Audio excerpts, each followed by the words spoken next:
Before we begin, please imagine the bell notification is on and you're subscribed to Huna Stories.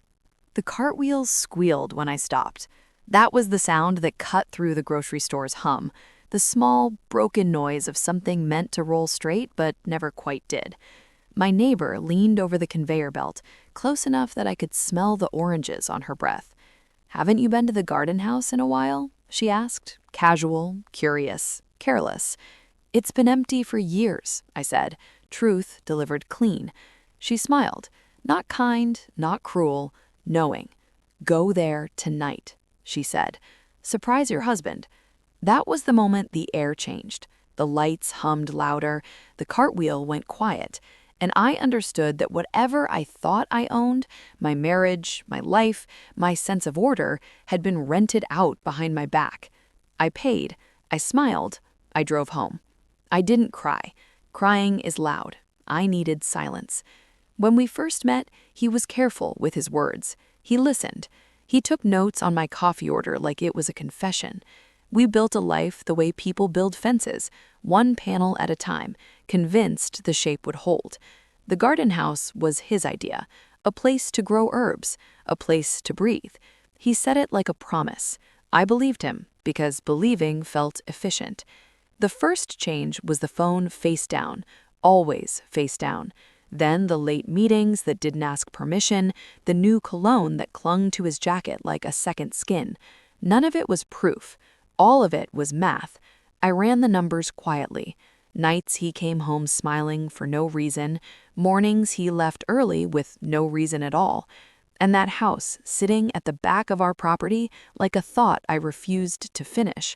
I went there once, weeks before the grocery store. Daylight, dust, an old bench, nothing obvious. That's how he liked it. He underestimated emptiness. He thought absence was innocence. I waited. Patience is a weapon when you know where to point it. The night my neighbor suggested the surprise, I didn't rush. I dressed carefully. Neutral colors, no perfume. I parked 2 houses away and walked. The gravel didn't crunch because I knew where to step. I always know where to step. The light was on. Inside, the room had been rearranged. New curtains, a throw blanket folded like someone cared how it looked, 2 wine glasses in the sink. I didn't need to see them together. I didn't need a face to hate. I took photos, angles, details. I let the evidence stack itself. Then I left quietly with gratitude. That's when the planning began, not with rage, but with structure. I met with a lawyer who listened the way surgeons do, without flinching. I gathered bank statements, I rerouted accounts, I filed paperwork that turned years of shared trust into leverage. I told no one. Secrets rot when shared. I sent one message to the woman whose name appeared where mine used to. Polite, professional, a request for confirmation. She replied with confidence. Overconfidence leaves fingerprints. I adjusted the schedule, booked a couples counseling session he'd been begging for, reserved a table at his favorite restaurant, set the garden house thermostat to a comfortable lie. The day came wrapped in normalcy. He kissed my cheek, said he loved me. He believed the performance. That was his final mistake. We met at the garden house just after dusk. The place glowed, warm, inviting. He smiled like a man stepping into a dream he didn't know was already ending. I didn't raise my voice. I never do when it matters. I handed him the folder, photos first, then bank transfers, then a printed message thread highlighted like a lesson. His face emptied in stages. Confusion, denial, fear, recognition last. "She knew," I said.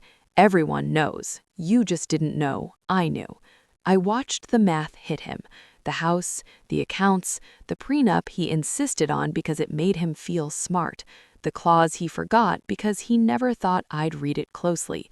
I told him the locks had been changed, that the counselor was a witness, that the restaurant reservation was canceled, but the process server would still be on time. He reached for me. I stepped back. "This isn't anger," I said. "It's alignment." He tried to speak. I let the silence do its work. Silence is honest. It tells people exactly how alone they are. I left him there with the lights on, with the warmth, with the proof that he'd built a second life and lost both. Weeks later, the garden house is empty again. Truly empty. I sold it. The listing price was exact. No sentiment, just value. Sometimes I see my neighbor. She nods. I nod back. We don't discuss favors that save years. I sleep well now, not because I won, because I finished. Betrayal demands precision. Revenge demands restraint. I gave both what they deserved. And when I pass the grocery store, the cartwheels roll straight.